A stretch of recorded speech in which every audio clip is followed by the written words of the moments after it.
Hello, hello. We are live again. How exciting.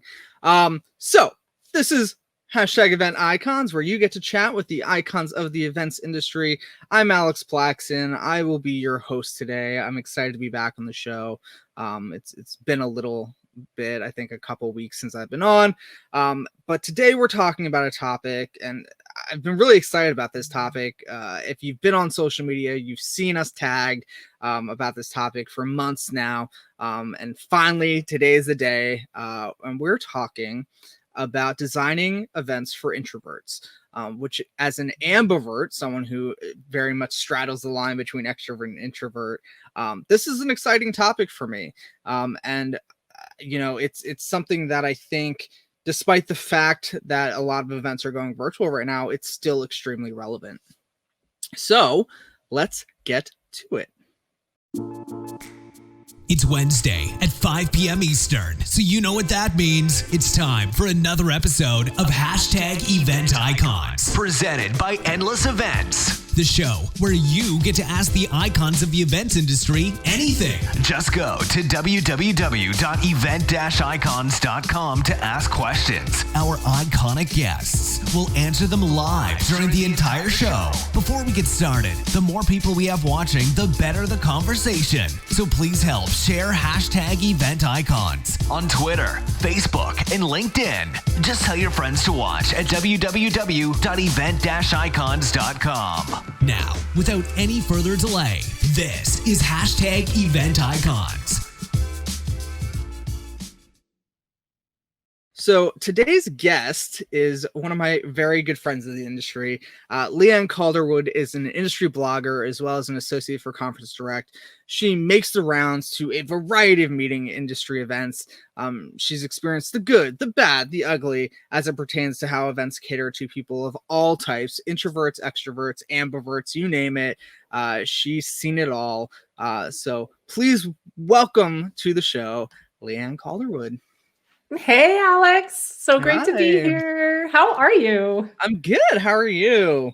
Good. Really good. Really good. Good. So tell everyone where you are, because I want to say you are one of my favorite Canadian event professionals. Thank you. Yes, I am very fortunate. I am in Canada. I'm in a small city called Kelowna, which is about 4 hours east of Vancouver as the crow flies. So we're actually at the tip of the Sonoran Desert. For the Americans who are familiar with that landmark, we are at the very tip of the Sonoran Desert and in the middle of wine country, Canada. So that is where I hang my hat, and hanging it a lot these days, since I can't travel out to any of the events out there.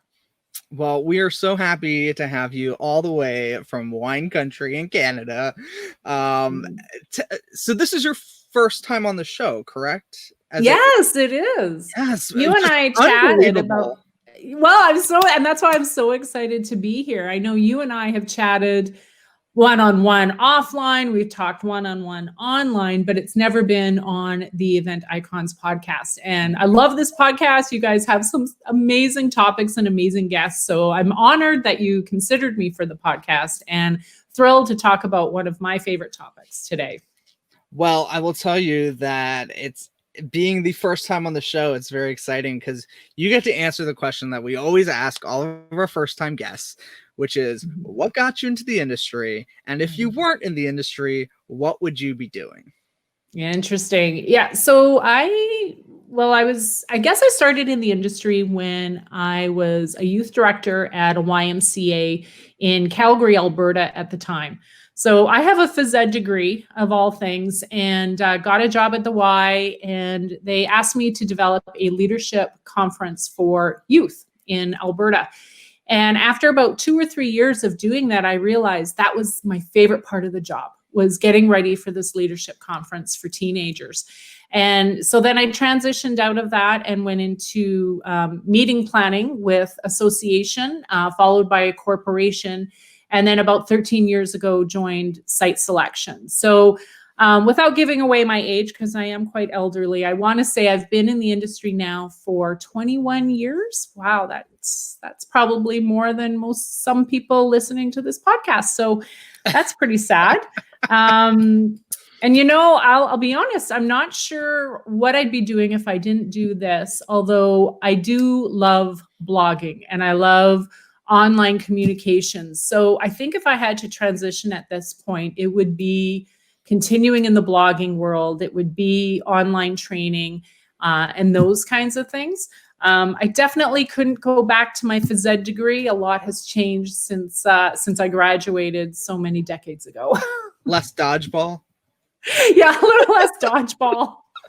Yeah, a little more running on the track. Yeah, no, it's sports has been hit just as hard as meetings. And the one thing I loved about my degree was the sociology of sports. So I am actually quite enjoying watching the politics of sports play out as we go through this uncertain time. And they talk to all the different leagues and all the different sporting authorities about when they can get back to business. So I am actually using a little bit of my degree lately, which is rare. I don't get to use it very often. As a huge hockey fan, I'm feeling the pain there a lot. Yeah. So I'm hoping hockey comes back, even if we can't watch it in person. It's going to be interesting when all the sports come back at the exact same time. That sports that normally weren't playing at the same time will be playing, but no, it's that's so interesting. I had no idea that you were a phys ed.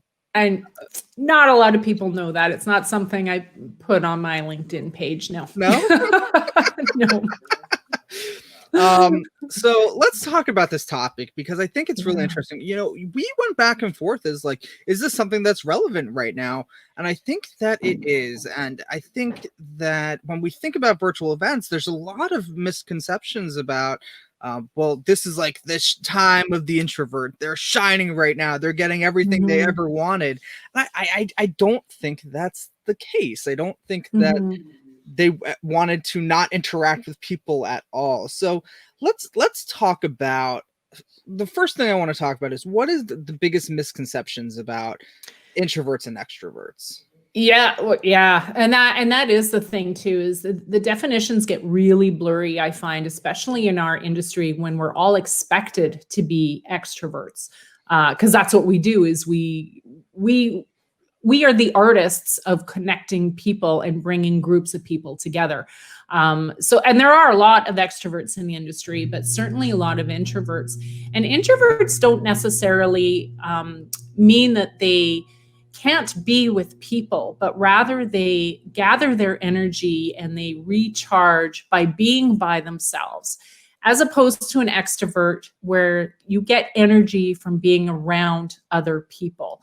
So you can be an introvert and still be in groups of people, but at the end of the day, you still need that time to recharge by yourself without any interaction with people. And extroverts, conversely, extroverts can have that alone time to get their work done, et cetera, so on. But at the end of the day, they're chomping at the bit to meet someone for coffee or go to a cocktail lounge and connect with people. And that's what gets their energy revving. And so you mentioned a word earlier before we went live about being an ambivert. And a lot of us in the industry, there's a spectrum of being introverted and extroverted. And a lot of us in the industry are on that Ambiversion spectrum where we can tolerate spending a lot of our time and a lot of our day being with other people. But once again, at the end of the day or at the end of day 2 or day 3, when we're at an event or a conference, we're getting continually drained because we don't have that pocket of time just by ourselves to recharge our batteries per se. I mean, I will admit that I am one of those people that occasionally at the end of the day at a conference, especially when everyone's going out for the big events and things at the end of the day, and I'm like, cool, dinner by myself at the hotel bar and then going up to my room to watch some TV and fall asleep. And other days I'm like, let me be out there. Let me get to the party. I want to be out there. It's why I consider myself an ambivert. I'm very, very happy being at home, watching Netflix by myself and or going out to a big event. In DC, we're spoiled. We have so many events and so many industry associations that we've got an event every other week. And so I'm very happy going to those, but occasionally I'm like, you know what? I'm not feeling it. I may be there, but really I'm not going. And that's, you talk about misnomers about introverts. A lot of people, and mostly extroverts, would say this. They can consider introverts as being snobs because we'll ditch and we'll go home early, or we'll go back to our hotel room early. And we're not snobs. We are just literally mentally drained, and we need to recharge our batteries, which is why at events, and that's a great example of how extroverts and introverts kind of clash a little bit. At night is when everyone comes together with the networking receptions and the dinners and the galas and the after parties and the after parties. And that's when we need to ditch. We don't necessarily need to ditch first thing in the morning because we've had that time to recharge. So we're not ditching people. We definitely just need to recharge our batteries so that come the next morning, or even the next evening, if you want to attend an event, we are the best version of ourselves. Which is, I think, the motto that every person, introvert, ambivert, or extrovert, doing what you need to do to be the best person of yourself is what you need to take care of first and foremost. And I think that idea of being a snob, or even being a part of a clique, right? Being cliquey, I think is another assumption about introverts, because when they do go to the parties, they aren't going to be around a ton of people. They're going to be in the corner with a couple people having a nice conversation. And it's like, oh, they're cliques. They don't want to network. They're just hanging out with their friends. So I think that's another, common mistake that people make. That's so true. And this kind of leads into event design. Event designers that do it well carve out those little corners and niches where people can gather in small, intimate groups. And yes, you will see the introverts gravitate towards those corners. But that's exactly why you need to build them into your program, because without that, the introverts are going to get lost being in the middle of everything, and they won't be able to contribute their best self. I know for me, if I'm in a group on a dance floor or whatever it is, I'm almost not even thinking straight. I can't even put my thoughts together that I can contribute to a conversation where I'm giving relevant or meaningful or information that people are actually going to listen to. But in those smaller groups, and however you carve it out at your event, now we have time to think. Now we have time to put our thoughts coherently together. And we're able to give our best selves when we have the opportunity to do it in a smaller group. And I think that's right when you're talking about event design, because as someone who, straddles the line, when I'm feeling drained, if I'm going to a party and there aren't those little corners or areas or lounge areas where I can go and have a nice conversation with 2 or 3 people, if there's huge lines at the bars and there's tons of crowds, and then I get my drink and there's nowhere to sit and there's nowhere to go, I'll find 2 or 3 people and be like, so do you want to go to a restaurant, or do you want to go to a bar? And I'll leave. If I'm feeling at all drained, and I can't find those areas. However, if there are those areas, I'll close the party down. I'll be the last one to leave. Exactly. Probably because you found someone to talk to and you guys are in highly intelligent conversation, and you don't want to leave because you want to keep exploring whatever it is you started exploring. And that's what I find again about introverts. It doesn't mean we are more intelligent, but we do gravitate towards conversation, intelligent conversation, versus the general networking feel that these concerts or these receptions have. So we will close it down because I don't want to stop talking to you. I want to keep learning from you. I want to keep, and you and I have done that, I know, on a few occasions where we've, quote unquote, shut the place down. Not because we're introverts stuck together, but because we're talking about things commonalities that brought us to that place. And you just want to explore that topic as much as possible before you have to go. Yeah. So we talked about the event design a little bit. We touched on. Mhm. So what are some other things that event planners should consider when thinking about event design? And let's talk, we've talked about the after parties a bit. Let's talk about during the actual event during the day. Yes. Well, and kudos to all event planners and event designers out there because things are changing and have been changing for several years. So, compared to where I think events and meetings were 10, 15, 20 years ago, event planners are now making concessions for introverts, whether they knew they were or not. And so, what event planners are starting to do really well is create places in the lobbies or the foyers of the just outside the general sessions where people can kind of escape. And they say, oh, go and make a phone call or if you have to get some work done, take your laptop and find a quiet corner to do that. But that's where introverts can go even for 10 or 15 minutes and recharge before going on to another session or back into the general session. So carving out those places in your venue, again, outside the general session room is typically where I've seen them. But now you're starting to see them in the breakout rooms, right? So gone are the days of just round tables on top of round tables or theater seating. You're starting to see these creative setups in the breakout rooms themselves where people can collect as small groups of 2 people, 3 people, or all by yourself. And the example that I've seen of this done really well, Alex, it was actually during your session at Go West in January in Edmonton, the room you were in. And kudos to the event team for who put this together, but it was a fun, playful playground themed room.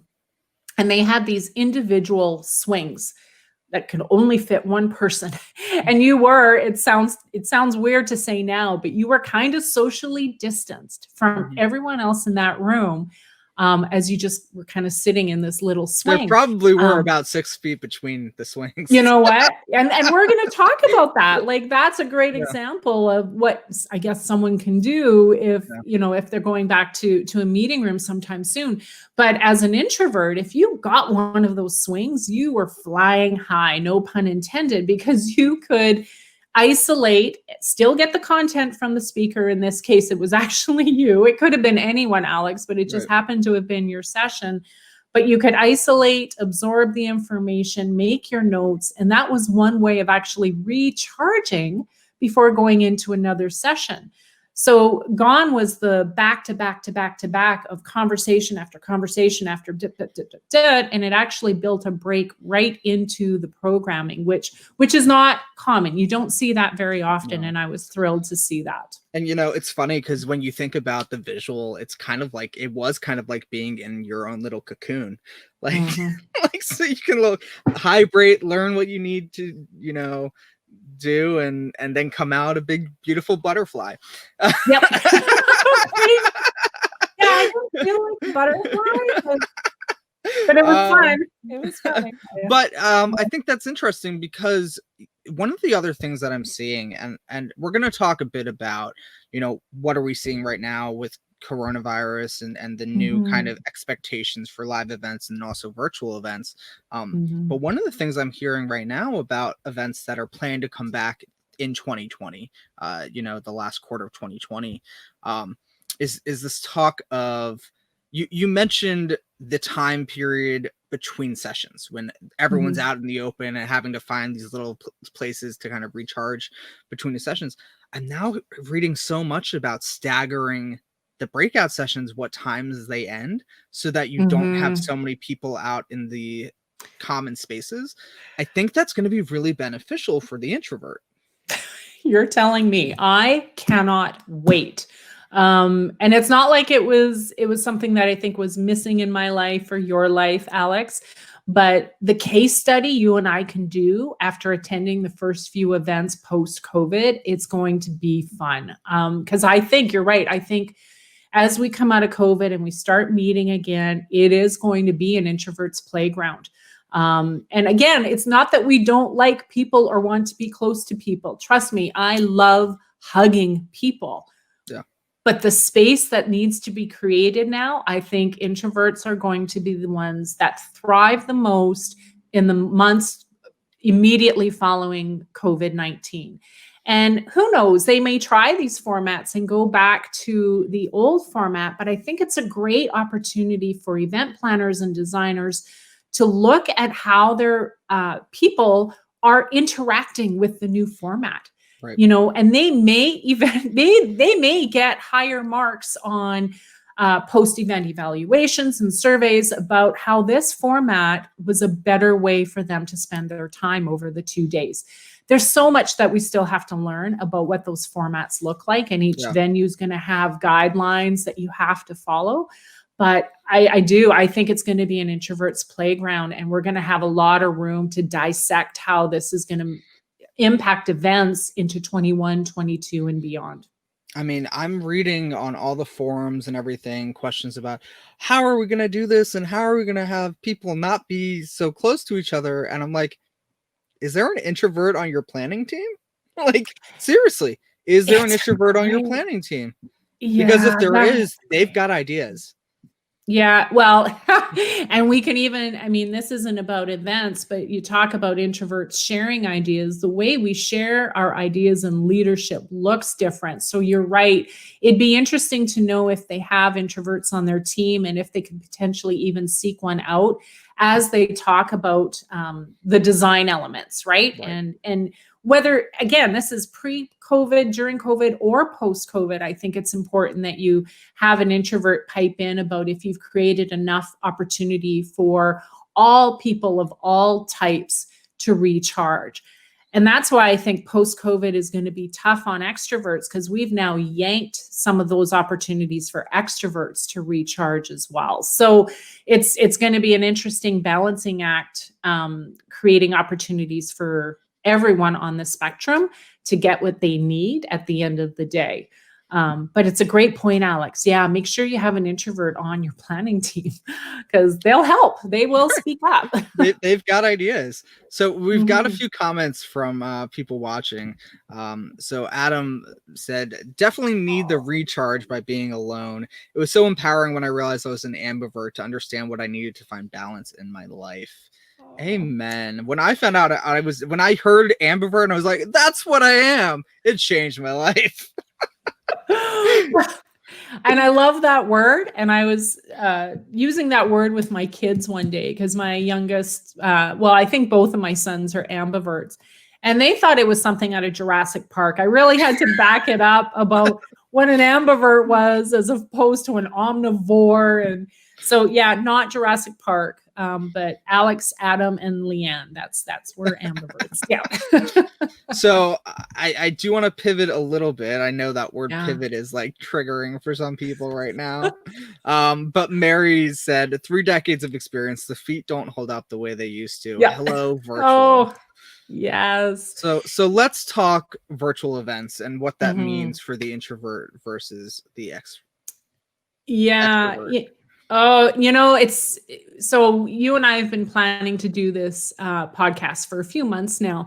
And then, of course, when COVID hit, what we're about to talk about was really not on the agenda, but it is something that I've been studying, if you can call it that, since we've been in these Zoom meetings day after day, after week after week. I mean, we are literally going into week number 7 or 8 of being on Zoom meetings and webinars for several hours a day. And here's what I'm seeing, Alex, and tell me if you're seeing this as well. The Zoom meetings that have 10 or 15 people where everyone can unmute themselves at will and contribute to the conversation, introverts are shutting down. They cannot get into the conversation. And that's fair because there's a lot of people contributing great content.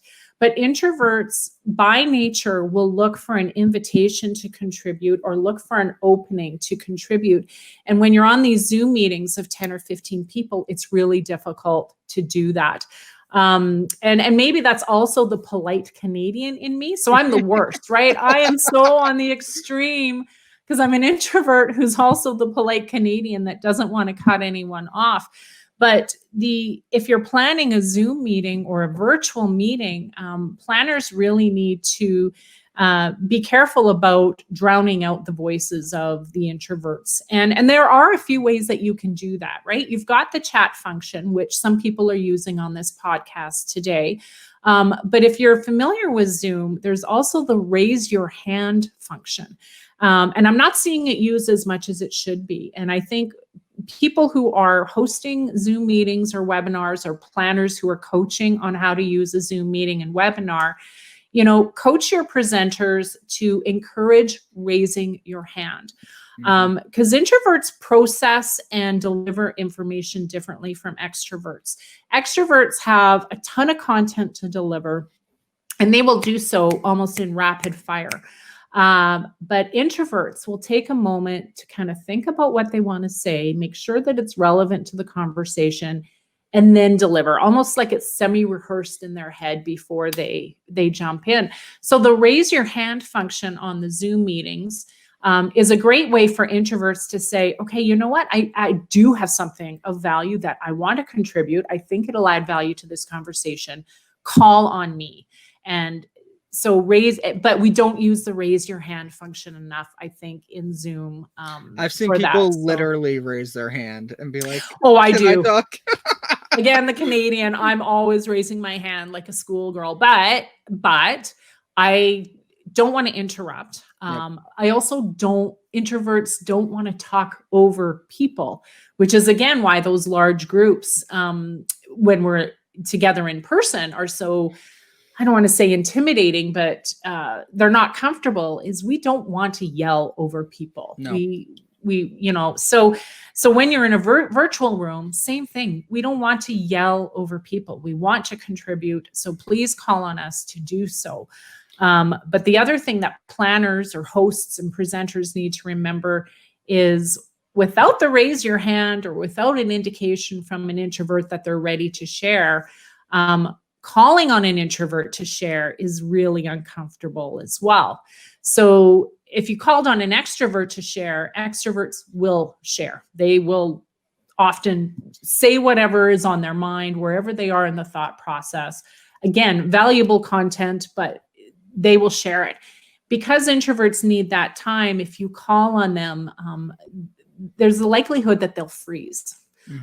Which you don't want to do to anybody when you're live on a virtual call or on a webinar. So be very careful on how you call on different people, knowing their personality style when contributing in a virtual event. The other thing I've seen done really, really well in virtual meetings, and again, I'm talking about Zoom. I don't work for Zoom. There's probably a ton of platforms that have similar functionality here. But Zoom has the breakout function. And I don't know if you've had opportunity to jump into one of those breakouts, Alex, but they're brilliant. It takes that group of 90 people, and now you're in a room with 4 people. Well, giddy up, right? Introverts, that you can get on board with those breakout rooms of 4 people. I've actually facilitated a workshop using them. And as the speaker, it's fantastic because, and I know this is Zoom, but there are other, again, platforms that use this functionality. But as the speaker, I was able to send everyone off into their breakout rooms of about 4 to 5 people in each room. And then I was able to hop from room to room to room and just check in on them. Sometimes I would say something. Sometimes I would just sit there listening to their conversations. And I would tell you that the people, I did this on a 4-hour workshop, and we did it for about an hour and a half of the 4-hour workshop. And I will tell you, the people who, when I would ask to the group of 25 30 people for input, the people who weren't saying anything, all of a sudden they perked up and they were chatterboxes in the breakout rooms. It's chances are they were introverts. I'm sure you never asked them that question. And we need to be careful with labels, but you're right. Those are the introverts, right? They were waiting for that opportunity to share in a small group. And, they do. They do. Introverts make great leaders if they can just get a word in edgewise. And I think that's also a lesson for not only planners, but also facilitators, speakers. If you're looking for input, one of the other ways, there's other ways to get people to participate as well. The chat functionality is great. Allowing people to take the time and do that, as long as it's not a continuous scrolling where their message is just going to get lost. But I think that's a great option. Polling is great, so that you're definitely going to be hearing them because they can participate in the polls. There are ways to get their voices heard. One of the things that I've been trying to do is, before I get on a Zoom call, especially if it's going to be with a group of people, I try to send an agenda about what we're going to talk about, so that the introverts and the people who it's tough for them to be put on the spot can take that time, read through the agenda, figure out, if there's something I want to talk about here, it lets them process the information, come up with ideas. Even if I have specific questions that I know I'm going to ask during those sections, I'll put them in the agenda before the call ever happens, so that those who want to review it will review it. Some people are like, what are we talking about? I don't care. We'll talk. But it just gives people an opportunity, right? And I think it also is a more strategic way to meet anyway. I think everyone should be doing that. Well, you just proved the point, having an introvert on the planning team, because only an introvert like you, Alex, would do something like that. And you're right. I would love that every single meeting. If a speaker sent me something about what we were talking about, as an introvert, I would love that. And you brought up a really good point about the polling. I'm sitting in on some of those networking Zoom meetings, the wine o'clock hours where you're supposed to bring your glass of wine or bring your favorite cocktail. And those who are including some polling or some gamification of some sort, I love that. And I think all introverts can get on board with that, because again, you can contribute in your own way. And it's not this big group anymore. You're almost like playing a game with yourself or playing a game against a few other people. So thank you for mentioning that, because I forgot about the polling, and I've seen that done really, really well in some of these wine o'clock webinars I've done. I think the other side of this coin, we've talked a lot about introverts with virtual meetings, but let's talk for a minute about extroverts. I think there's an assumption that the Zoom calls are great for them, right? It's their chance to be with people and everything. But some of the biggest extroverts I know are getting zoomed out. They are exhausted by the Zooms. Yeah, well, and I'm not even sure this is an introvert extrovert thing, but it goes to show the value of face-to-face meetings. If extroverts are getting exhausted on Zoom, they're not getting exhausted when they're in a conference room. Because again, extroverts by definition gather their energy from other people. Yeah. So, throughout recent history, we've always wondered if one crisis or another would end face-to-face meetings. I'm old enough to remember back in the day when AV was just starting to really come alive and come online, and talk about even just when the webinars were a thing. And this is back in the 80s, about it being the end of face-to-face. But for the extroverts in the world, it can never, ever be the end of face-to-face meetings. We'll lose so much intellectual capital if we do it. So thank God for extroverts, right? Because they are the ones that will keep this industry alive and growing. So it's easy for you and I to talk about the introverts in the industry, but it's really the extroverts that power this industry and will keep face-to-face meetings a viable option for years to come. So I hope that answers that question. I think they're exhausted because they're not getting that energy. They're not sucking that, whatever you want to call it, from people when you're standing face-to-face or in close proximity to one another. I think that's interesting that you talk about extroverts getting their energy from people and things like that, because one of the things that I always found very interesting is a lot, I'm a speaker. I know you've spoken quite a few times. A lot of my speaker friends are actually introverts. Yeah. And there's an assumption that if you're on stage and you're out there and you're talking to rooms of thousands of people, that you must be an extrovert. And I will tell you that the opposite is true. Most of the speakers I know are introverts. You know, I heard one of my favorite speakers once. This is going back quite a few years. He's a self-professed introvert himself. His name is Marcus Buckingham. You guys have probably heard of him. He's wrote 1,000 books. He's kind of the Strength Finders guy. Anyways, love Marcus, love his work. Self-professed introvert. He says, and this is going back several years. He says, you know, he can do what he can do on the stage. But granted, the second that he ends his keynote speech, he's out. He has mentally just checked out, and he needs to gather steam and go and be alone to kind of recharge. And going back to event design, you know, if planners, they almost need to gauge if their speakers want to do those post session, you know, book signings, whatever it is that they're signing up for on the riders. Because some of those speakers might not be in the best intellectual position to interact with people after delivering an address, because everything they had went into the address, and now they need to take a step back and just recharge somewhere on their own for a little while. So, yeah, but you're right. I mean, I think a lot of the sought after leaders that they want on stage to deliver these big keynotes, a lot of them are introverts. Yeah. So surely they've passed that information on to the planner of that event. Right. Yeah.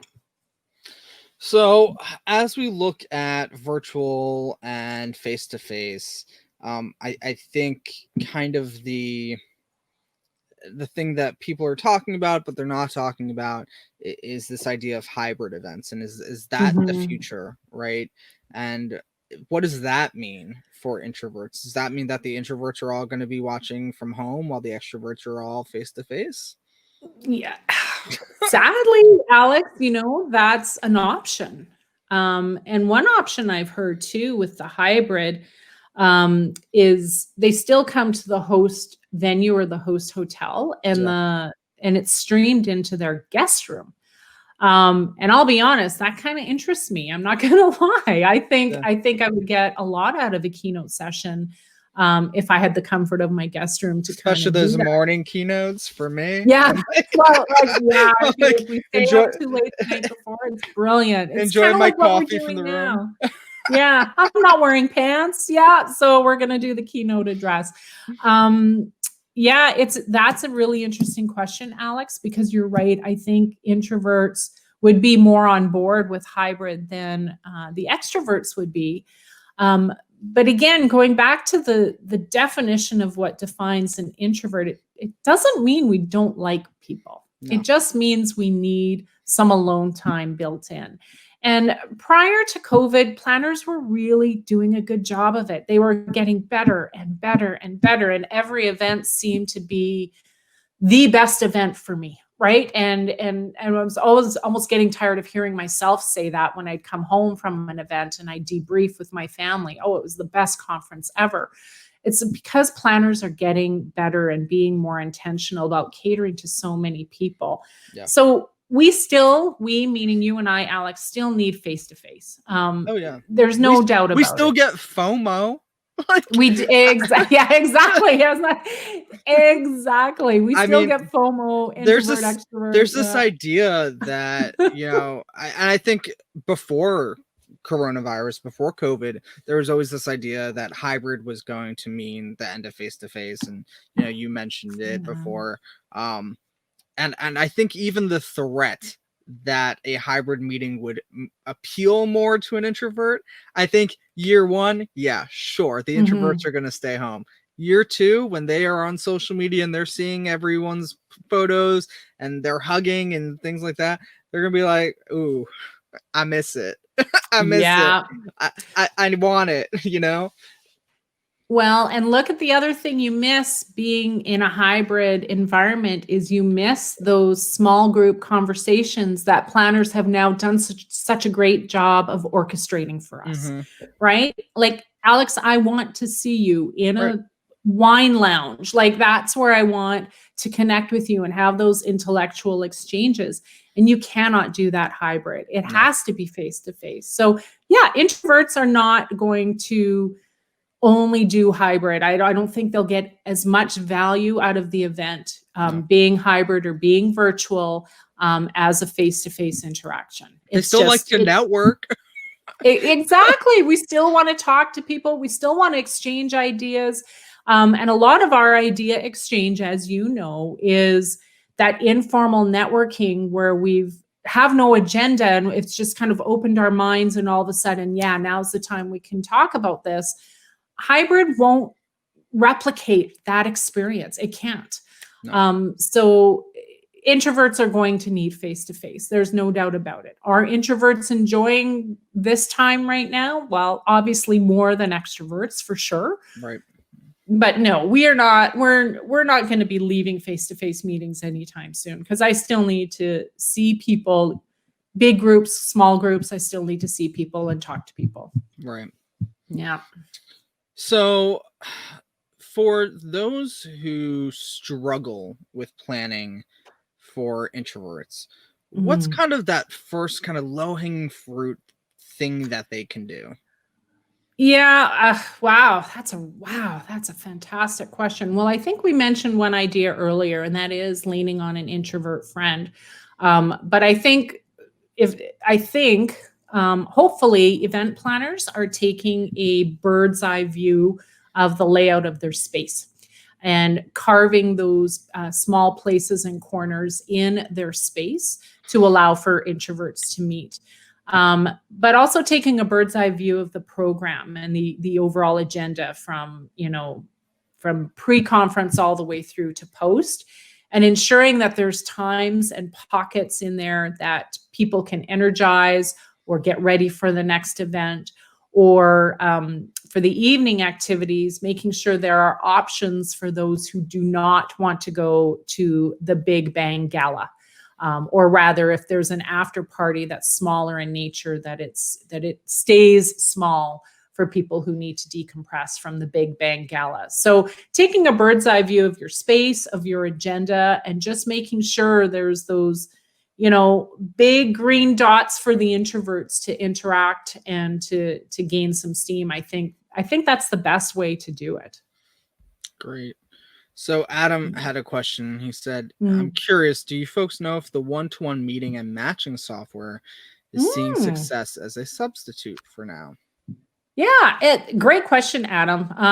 I did this just last week, Alex. I don't know if you have experience, but we did so I work for Conference Direct, and we were supposed to be in Vegas last week for our conference, which obviously was canceled. So we did a virtual conference instead.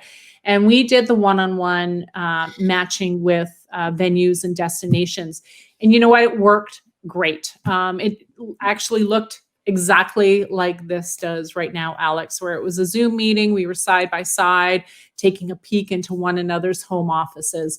So it worked good because I have lots of notes. So it must have worked good. I got value out of those meetings. But here's what's lacking is if I have any follow-up questions, or if we did connect in that one-on-one meeting, I can't share a glass of wine with that person at the end of the day. Which is again where I think face-to-face you can try and replicate it in virtual, but it's just not quite there because you're missing all of those elements at the end of the day. And I do think it's a valuable tool right now for networking, for sure. Even the rapid fire, almost chat roulette, throw a person in with another person for 2 minutes and then switch it up. I think it's an interesting idea for now. I think it's a solution. I don't think it's the solution. Occasionally I've been thrown into those one-on-ones and you don't want to see that person again. So no, fair, but it's surface level conversations. You can't take it a level deeper afterwards. No. So I think in some ways, it's they're seeing success. I don't think everyone loves them. I think sometimes it works, sometimes it doesn't. Just like anything in the industry, I don't think there's one solution for all attendees. I think that is a myth that would ever happen. Which is why it's important that we as event designers consider all the varying types of spaces and things that we create for our events. For sure. So for those of you watching, if you have any questions, please feel free to drop them in and we'll throw them up in the chat. So let's take Adam's question. But Leanne, tell me, what is one thing that you are looking forward to when meetings return? Oh, wow. I'm looking forward to hearing how people survived this time.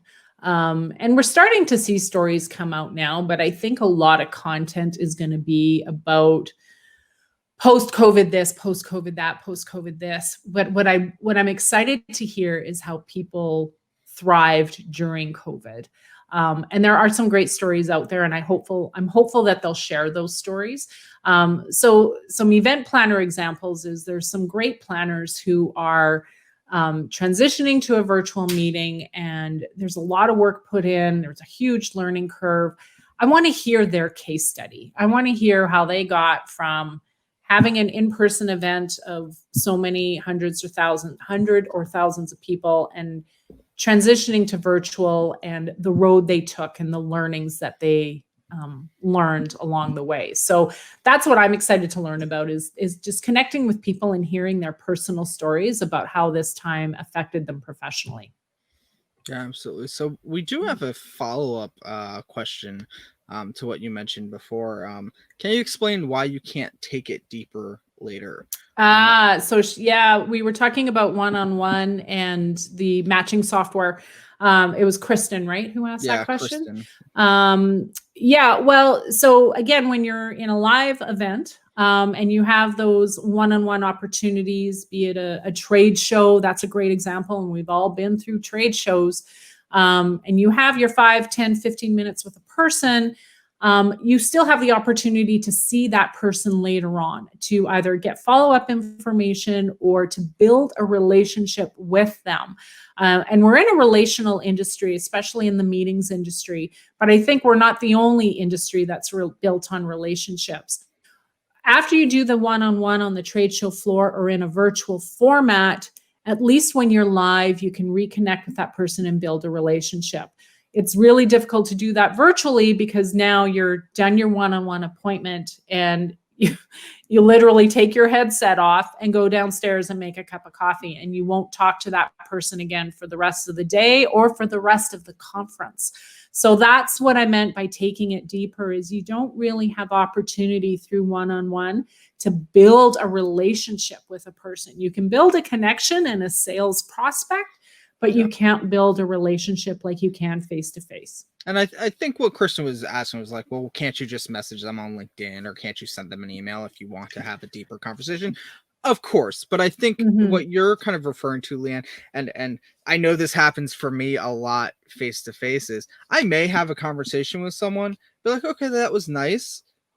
But then I'll see them later on throughout the conference, or maybe I'll be sitting next to them at a breakout, or I'll happen to be standing in line for the bar with them later, and I'll be like, so we talked about this earlier. Tell me a bit more about that, right? And it wasn't an intentional, I'm going to seek out this person to get more information, like if you were adding someone on LinkedIn. It's a accidental building of the relationship because we were in proximity with each other and we were able to see each other again and continue that conversation. Yeah. Exactly. It just compounds, right, over the course of 2 or 3 days. And depending on the size of your event, smaller events, it can compound exponentially. Yeah. But the one-on-one virtual platform, you get your 10 minutes and then you don't. Then you're on to the next, and you can't, I guess, continue that conversation. For us, Alex, it's in the women's bathroom. And we're like, wow, you've got some great shoes. And that's what starts a relationship, is the girl with the great shoes, right? So can't do that virtually. Please don't come into my bathroom. Yes. Just since we can't see everyone's shoes, if they just put them in front of their camera. Yeah. So you just put your shoes in front of the camera so I know if I want to talk to you. That'd be great. Okay, so that's an idea for our next webinar, people, is what are you wearing on your feet? show me your shoes webinar. Yeah. But I'll tell you that, as a guy, that actually works out for me as well. For anyone who knows me and see me at face-to-face at an event, even when I'm in like a full suit, I'm wearing my red Converse, and I get called out on them all the time, and people go, "I love your shoes." I'm so glad that they're my Converse conversation starters. Yeah. Absolutely. And it's why I keep wearing them, and my glasses too. My glasses, people, and I think that's one other thing, right? Is talking about fashion and things like that. You do get comments like that face to face, and that can start a conversation. There's more opportunities for icebreakers face to face. Yes. And for introverts, that's really great because they're looking for an in. And so they can compliment your shoes and know that they can start a conversation with you. Right now you're seeing, you're not even seeing what's written on my shirt to comment on it. So it's, when you're virtual, you don't get those same opportunities. Great insight. Yeah, exactly. I forgot about your red Converse shoes, but you're right. People love them. Can't see them now, but people love them. Yeah. I'm going to just put them up right here. Next episode. But I do think that for introverts, they are missing those opportunities, those little, icebreakers, so to speak, as well. So we actually have quite a few comments from people. I'm very excited. Donna from London is watching. Hi, Donna. Thanks for joining us. Kristen and Adam have been asking a ton of questions. We've got Alex Jacobs saying Ambivert is perfect. Hadn't heard of that, but it fits so well. Absolutely. I think for anyone who just now discovered that they're an ambivert, congratulations, your life has been changed. So that's great. So we actually have a comment from Kristen again. She mentioned, I actually just attended an online introvert networking event last week. There was no real connection after because it was so quick, and we are introverts. So who will make the first move on connecting? Yeah, and she added LOL because probably she's answered her own question. But I'm an introvert, and I initiate connection quite often through social media. I'm an introvert and I record videos every week. Alex is an introvert and he does video and podcast every single week. So once again, introverts are not afraid of making connections. And that's the misnomer, is that we don't want to connect with people. No. That's not what defines us or labels us. So yeah, you're right. Maybe Kristen, you're going to have to be the one who makes the connections. If those other introverts are shy. And we should have maybe even addressed that at the beginning, is being shy and being introverted are two completely different things. Yep. I have a very shy son and I have a very introverted son. Two completely different things. Okay. So yeah, if you are an introvert and not shy, make those connections. You want to, and it's a safe place to do so online. It's the shy people who will struggle in reaching out first. Yeah. So Donna brought up a good point. We were talking about fashion, but she says we can talk about your environment, like the decor that's behind you. Now, I happen to have a white wall behind me, but occasionally the other spot in my house where I work has a lot of little toys and Funko Pops and things like this sitting behind me. Wow. And so people do comment on those quite a bit. For May, with May the 4th be with you. I've had a lot of Star Wars toys and things behind me, which people seem to love. And I've been switching them out on calls, and people who I will have continuous calls with me. Oh, you have some new stuff up there. So yeah, absolutely. The decor, your environment is a great conversation starter. Yeah. Well, the one I get is my, whenever I do video, and if anyone watches my YouTube videos, this is my view. I have a bed behind me, a day bed, and my dog. So a lot of people comment on my dog, and he's sleeping now, but you can see this little black lump on the bed. Yeah, that's my dog. So, someone from YouTube actually asked, can extroverts be shy? Ooh, wow. Where'd that curveball come from? Well, that's a good question. We should almost ask that of the extroverts out there, because I'm not an extrovert. Alex, I don't even know. I don't think I have an answer. So they get energy. Let's break it down. An extrovert is someone who gets energy from people, but can they be shy? I think so. I guess so. I mean, I'm I sure suppose it's you could be in a challenging. room of people and get energy, but not want to talk to I'm sure it's a them. challenge for them, but I don't think it's impossible.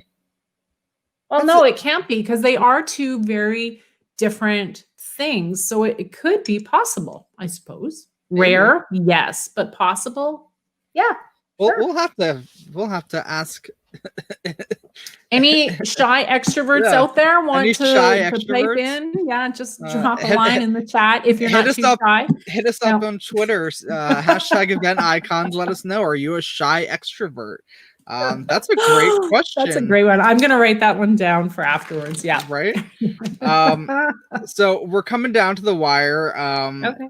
For those who don't know, we always ask the same questions at the end of the show as well, of our new guests. So first question we like to ask is, if you could only pick one, what is your one tip you have for event planners?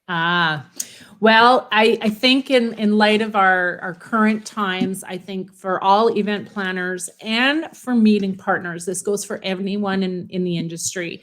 My one tip right now is to practice empathy. It's going to be really easy right now for people to be running high on stress, running high on uncertainty. And when we're interacting with one another, I think if we can try our best to empathize with the other person's situation, we're going to get out of this a lot quicker, and we're going to get out of this still being together and still being the relational people that we are in our industry. Absolutely. Great point. So last but certainly not least, do you have any new or cool resources you want to share? What does Leanne read? Websites, blogs, books, gadgets, you name it. Tell us where do you get your inspiration from? What are you reading? Yeah. Well, right now I'm reading Linchpin by Seth Godin. So if you're a Seth Godin fan, woot woot. I've read a lot of his stuff, but never got around to Linchpin. So I'm reading Linchpin while standing in line at Costco. It's awesome. And podcasts, it's interesting. I'm listening to a lot of podcasts right now as well. Event Icons is obviously one very high on my list. But I have a couple others that I lean on. The One Thing with Jay Papasan has been great. I also really enjoy Amy Porterfield's Online Marketing Made Easy. She's been, I've called her my COVID companion. I've listened to a lot of hers lately. And it's because I'm a blogger. And I love that kind of stuff. So those are my three for today. Great. Yeah. Thank you so much. Thank you. For everyone at home, this is recorded live each Wednesday at 5 p.m. Eastern. Occasionally throughout this crisis, we have actually changed that up a bit, and we're going live some other times, but we try to go live every Wednesday at 5 p.m. so you can catch us at this time. The episodes are available the following Tuesday on all your favorite podcast apps if you don't want to see our beautiful faces and you just want to hear us. But you can watch live at event-icons.com, and you can see the show notes there, as well as links to the resources that are shared. And you can join the chat right there on the page. You can also watch us on social media where we're live on Facebook, YouTube, etc. As you can see, we threw up a lot of comments throughout the show. So we appreciate everyone watching live and participating in the conversation. We always want to know what you think, so contact us. You can hit us up on Twitter using hashtag event icons, the Event Icons Facebook or LinkedIn groups. Please participate and let us know what you want to hear on the show. Who do you want to talk to? What topics do you want to talk about? Thank you so much for joining us. Leanne, where can people find you online? Yeah, thanks for asking. So I can be found over at Conference Direct, but I also have 2 blogs, industry blogs. If you're a meeting partner or hotel sales manager, you can find me over at leannecalderwood.com. And meeting planners, we do a ton of resources for you guys as well over at conferencesource.net. Great. Well, thank you so much, Leanne, and thank everyone for participating. But we've got another question from YouTube. Let's get this out there before we leave. As an event planner, I find it very challenging to get people engaged in a virtual event. Any advice?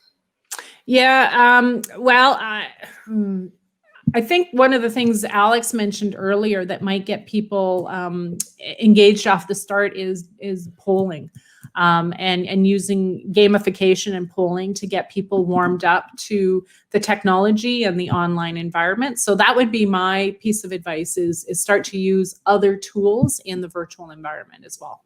Great. Thank you so much for answering that last question for our viewer from YouTube. Thank you again, Leanne, for joining us today. This was great. I'm so glad that we talked about this topic. Super relevant to today. And I'm looking forward to giving you a big hug at the next event that we see in person. And thank you again for joining us. And we will see you next week on Event Icons. Thanks, Alex. Bye. Thank you for joining us for another amazing episode of #Event Icons. To catch all the bonus content, resources mentioned, and an invite to our Facebook and LinkedIn groups, Head to www.event-icons.com. Also, let us know what you thought about this week's episode. Share your biggest takeaway. Just tag your post with #Event Icons. We'd love to hear from you. Thank you again for joining us. We'll see you next Wednesday at 5 p.m. Eastern, right here on #Event Icons.